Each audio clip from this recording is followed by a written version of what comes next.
serta rekan-rekan yang akan menyajikan materi diskusi yaitu dari kelompok 1. Baiklah, untuk tidak memperpanjangkan masa atau tidak memperpanjangkan waktu, sebelum kita mulai tentunya kita harus perkenalan terlebih dahulu. Kalau mau lanjut pendidikan di S2, jangan ragu, pilih ilmu komunikasi.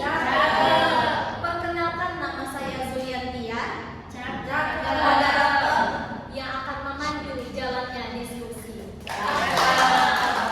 Baiklah teman-teman, sebelumnya saya akan memperkenalkan dari kelompok 1, yaitu di samping kanan saya yang paling ujung ada Kak Nova Syarliana.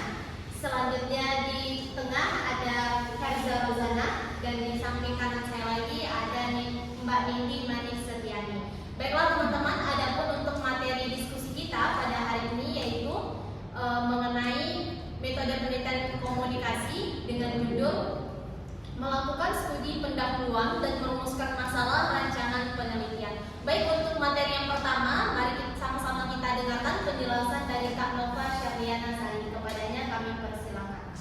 Baiklah, terima kasih kepada moderator. Perkenankan saya Nova Syarliana Sari sebagai materi pertama dari kelompok 1, yaitu materi kami hari ini yaitu melakukan studi pendahuluan dan merumuskan masalah rancangan penelitian. Nah, sebelumnya kita pantau dulu ya. Ke Badan Cepiapi membeli terasi. Cakep. Terasi udang enak sekali. Cakep. Izinkan kami presentasi. Cakep. Semoga nanti dapat apresiasi. Nah, kita mulai dari latar belakangnya terlebih dahulu. Studi pendahuluan ini merupakan tahap awal dalam sebuah penelitian dan pengembangan model penelitian. Pada tahap ini, seorang peneliti melakukan observasi untuk mengumpulkan informasi dan data awal sebelum melakukan penelitian lanjutan. Nah, di dalam studi pendahuluan ini, seorang peneliti biasanya akan mendalami masalah dan menyusunnya secara sistematis.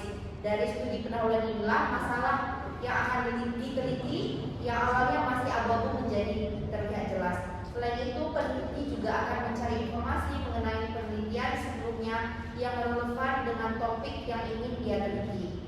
Nah, sebagai rumusan masalahnya, dari latar belakang di atas kami merumuskan dua masalah, yaitu apakah yang dimaksud dengan studi pendahuluan dan apakah yang dimaksud dengan merumuskan masalah rancangan penelitian. Nah, untuk tujuan makalah ini kami buat untuk mengetahui apa yang dimaksud dengan studi pendahuluan dan untuk mengetahui apa yang dimaksud dengan merumuskan masalah rancangan penelitian. Nah, kita kembali ke studi pendahuluan. Jika kita lihat dari definisi studi pendahuluan menurut Sangaji 2006 di dalam buku Pak Anwar, studi pendahuluan itu adalah studi yang berguna untuk menjajaki keadaan di lapangan, yaitu masalah yang kiranya layak dan penting untuk diteliti dalam studi ini. Biasanya seorang calon peneliti harus mendapatkan dan mengumpulkan informasi sebanyak-banyaknya mengenai masalah yang akan diteliti. Di dalam penjajakan tersebut, peneliti harus memperhatikan beberapa hal berikut, yaitu ada mengadakan hubungan formal dan informal, kemudian mendapatkan izin, kemudian memupuk rasa saling menghormati dan mempercayai, kemudian mengidentifikasi responden secara sebagai informan. Nah, adapun manfaat dalam melakukan studi pendahuluan ini, yang pertama yaitu memperjelas masalah, kemudian menjajaki kemungkinan dilanjutkannya penelitian, kemudian untuk mengetahui apa yang sudah dihasilkan orang lain bagi peneliti yang serupa dan bagi pemahaman yang belum terpecahkan. Nah, adapun tujuan untuk melakukan studi pendahuluan ini untuk mengetahui alasan-alasan perlunya atau harus dilakukannya penelitian, kemudian untuk mengetahui cara seorang calon peneliti akan melakukan penelitian, kemudian untuk mengetahui siapa yang akan memperoleh manfaat dari hasil penelitian tersebut, kemudian membandingkan permasalahan yang telah dipilih dengan penelitian-penelitian terdahulu. Berikutnya ada cara melakukan studi pendahuluan.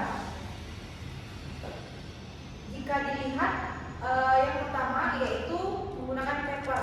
Paper itu dokumen, buku-buku, majalah atau bahan tertulis lainnya, baik berupa teori, laporan penelitian atau penemuan sebelumnya. Studi demikian disebut pula studi kepustakaan atau studi literatur. Kemudian yang kedua, person, bertemu, bertanya dan berkonsultasi dengan para ahli ahli atau manusia sumber untuk memperoleh informasi tersebut. Kemudian keempat, place, mengadakan peninjauan ke tempat lokasi penelitian untuk melihat benda atau peristiwa yang terjadi. Demikian pemaparan dari saya serahkan lagi kepada moderator. Baik, terima kasih penjelasan yang sangat rinci tentunya dari Kak Nova Syariana. Kita lanjutkan untuk materi kedua, kami persilakan dari rekan kita yaitu Herza Rosana, kepadanya dipersilakan. Baik, terima kasih kepada moderator. Saya lanjutkan. Yang kelima ada tahapan melakukan studi pendahuluan. Menurut studi Riemann dalam buku Pak Anwar, studi pendahuluan dapat dibagi menjadi dua tahapan, yakni yang pertama persiapan. Pada tahapan ini, peneliti mempersiapkan segala sesuatu yang diperlukan untuk mengadakan studi pendahuluan seperti pengurusan surat izin ke lapangan dan berbagai instrumen yang diperlukan dalam kegiatan penelitian. Dalam tahapan ini, peneliti melakukan pola pengembangan instrumen identifikasi seperti yang pertama pedoman wawancara dan daftar isian untuk responden berkenaan dengan identitas diri dan karakteristik responden. Yang kedua, pedoman wawancara untuk instansi atau dinas terkait melakukan pengamatan dan pencatatan kondisi objek penelitian. Dan yang kedua ada analisis kebutuhan. Analisis ini dilakukan untuk menemukan kebutuhan penelitian, entah untuk manfaat teoritis ataupun praktis. Yang kedua ada rumusan masalah rancangan penelitian. Menurut Sugiono dalam buku Pak Anwar, masalah diartikan sebagai suatu kesenjangan antara apa yang diharapkan dengan apa yang terjadi. Sedangkan rumusan masalah merupakan suatu pertanyaan yang akan dicari jawabannya melalui pengumpulan data. Cara-cara formal penentuan permasalahan, yang pertama ada rekomendasi suatu riset, yang kedua analogi, yang ketiga renovasi, yang keempat dialektik, yang kelima ekstrapolasi, yang keenam morfologi, yang ketujuh dekomposisi, dan yang kedelapan agregasi. Cara-cara informal penemuan masalah, yang pertama ada konjektur atau analogia, yang kedua ada fenomenologi, yang ketiga ada konsensus, dan yang keempat pengalaman. Rumusan masalah penelitian yang baik dalam nikmatul hida antara lain yang pertama bersifat orisinil, belum ada atau belum banyak orang lain yang meneliti masalah tersebut. Yang kedua dapat berguna bagi kepentingan ilmu pengetahuan dan terhadap masyarakat. Yang ketiga dapat diperoleh dengan cara ilmiah. Yang keempat jelas, padat, jangan ada penafsiran yang lain terhadap masalah tersebut. Yang kelima dirumuskan dalam bentuk kalimat tanya, dan yang keenam bersifat etis, artinya tidak bertentangan atau menyinggung adat istiadat, ideologi, dan kepercayaan agama. Contoh pendahuluan dalam penelitian, kami mengambil dua contoh dari jurnal. Yang pertama dengan judul upaya mengurangi kecemasan komunikasi pada mahasiswa dalam menghadapi ujian seminar tesis. Bisa dilihat pada makalah yang telah kami kirimkan. Baik, cukup sekian, saya kembalikan kepada moderator. Terima kasih penjelasan dari rekan kita Herza Rosana. Kita lanjut untuk materi terakhir dari kelompok 1 yang akan disampaikan oleh rekan kita yakni Pak Dini, kepadanya dipersilakan. Baik, terima kasih kepada moderator. Selanjutnya untuk penelitian kedua itu masih ini jurnal dengan judul komunikasi interpersonal antara orang tua dan anak pasca perceraian. Ini studi kasusnya di Banjarmasin Utara, Kota Banjarmasin. Untuk isinya bisa teman-teman baca yang pada makalah yang telah kami kirim. Selanjutnya untuk penelitian contoh rumusan masalah dalam penelitian itu kami ambil dalam penelitian ini tesis dalam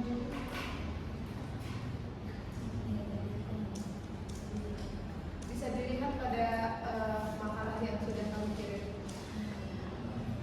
Selanjutnya untuk contoh rumusan masalah dalam penelitian yang kedua ini ada disertasi yang dilakukan di Provinsi Sulawesi Selatan.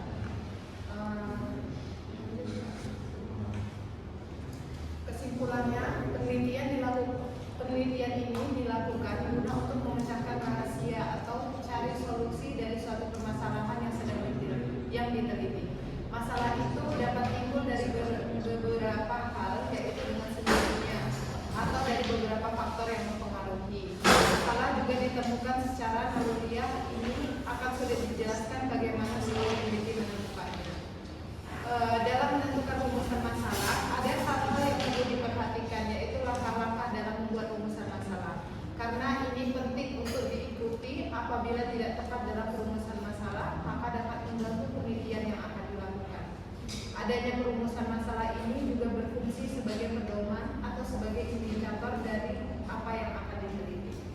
Terima kasih kami ucapkan kepada rekan-rekan dari kelompok 1 yang sudah sangat luar biasa untuk menyampaikan materi pada pagi hari menjelang siang ini. Baik, sebelum kita lanjut ke kelompok berikutnya, mari kita sama-sama dengarkan sekiranya ada pertanyaan dari rekan-rekan yang lain, dan saya persilakan dengan segala hormat. Baik, untuk pertanyaan yang pertama dari Kak Rini Fauzia, silakan ditulis terlebih dahulu. Baik, terima kasih moderator. Pertanyaan saya singkat saja ya. Kapan sebaiknya kita melakukan studi pendahuluan ini? Tahapannya seperti apa gitu? Tahapannya tadi udah dijelasin gitu ya. Tapi kapan waktu yang sebaiknya kita lakukan ini? Apakah setelah kita menemukan masalah yang untuk diteliti atau sebelum masalah itu kita temukan untuk diteliti? Assalamualaikum warahmatullahi wabarakatuh.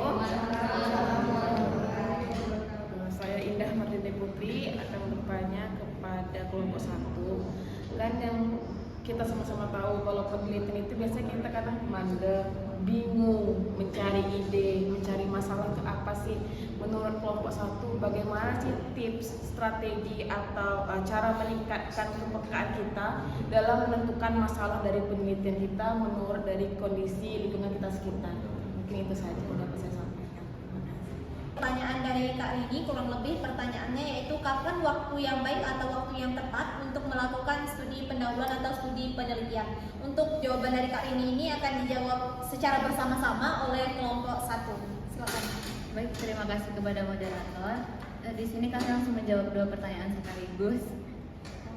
Kapan sebaiknya melakukan studi pendahuluan? Yang pertama tentunya sebelum melakukan penelitian, kita harus mencari masalah. Bagaimana cara mencari masalah tersebut? Tentunya kita harus melakukan riset atau melihat fenomena apa saja yang sedang terjadi pada saat ini. Saya tambahkan untuk jawabannya. Nah, kapan sebaiknya kita melakukan studi pendahuluan gitu ya tadi Kak Andi ya pertanyaannya ya.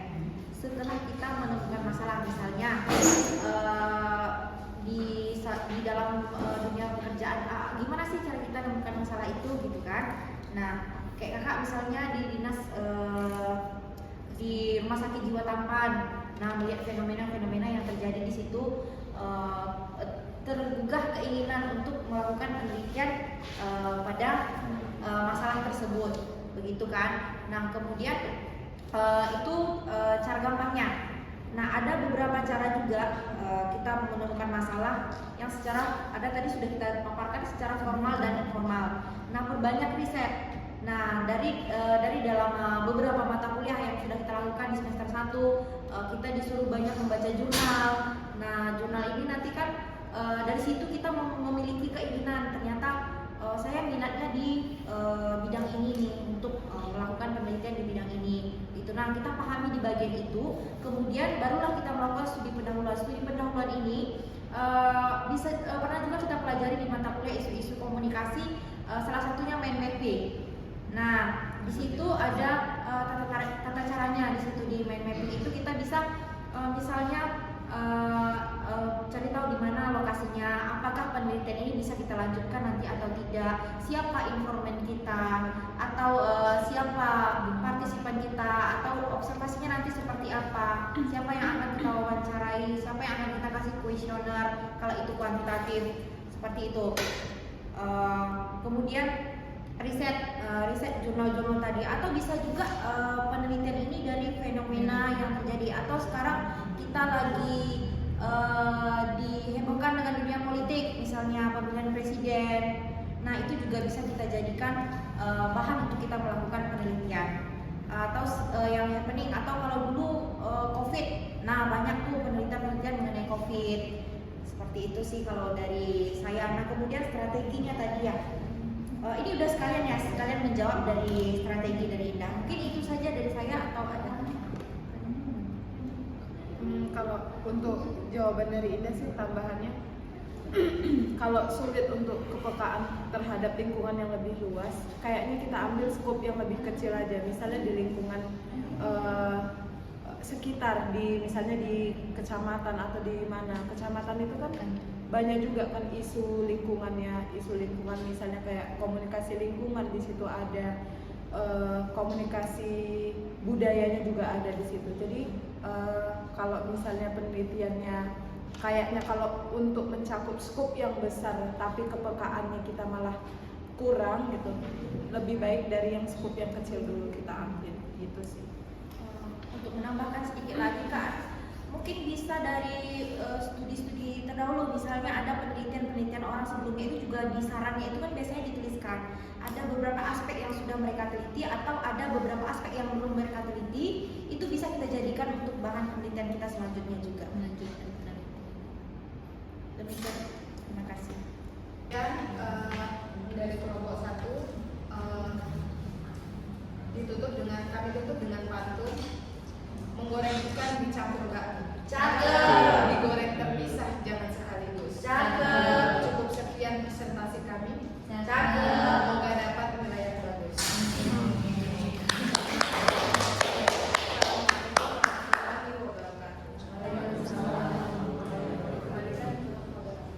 Diberikan oleh kelompok 1 tadi, maka berakhirlah diskusi atau penjelasan materi dan juga penyampaian jawaban dari kelompok 1.